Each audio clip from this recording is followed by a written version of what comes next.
In today's video, I'm going to teach you what is Create Records element in Salesforce Flow and how to use it. Let's start inside Salesforce.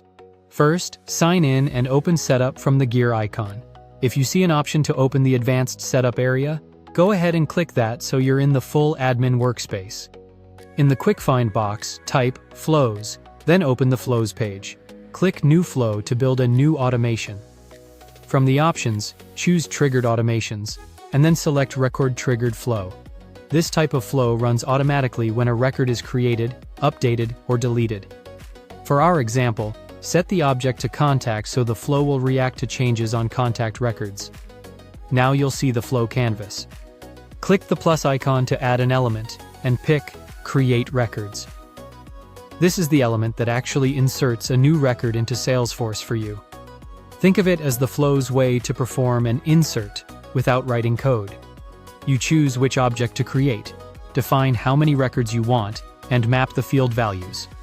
It can pull values from the record that triggered the flow, from variables, or from constants you type in. It runs as part of the same transaction as the trigger, so if something fails validation, Salesforce will roll everything back, keeping your data clean. Give your Create Records element a clear label so you and other admins quickly understand its purpose later. You'll notice the API name fills in automatically based on that label. If you're just getting started, set the option to create one record. This makes the mapping straightforward and is perfect for common use cases like creating a related task, case, or follow-up record. Next, when you set the field values, use the resource for the triggering contact. This lets you reference fields from the contact that kicked off the flow, so you can populate lookups, names, or other details without requerying data. It keeps things simple and efficient. Click Save to commit the element to the canvas. Then provide a clear flow label for the overall flow. Again, the API name will auto-populate for you. Finally, click Save and activate the flow so it's live.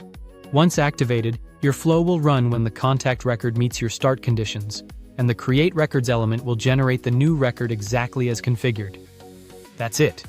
You now know what the Create Records element is and how to put it to work in a record-triggered flow.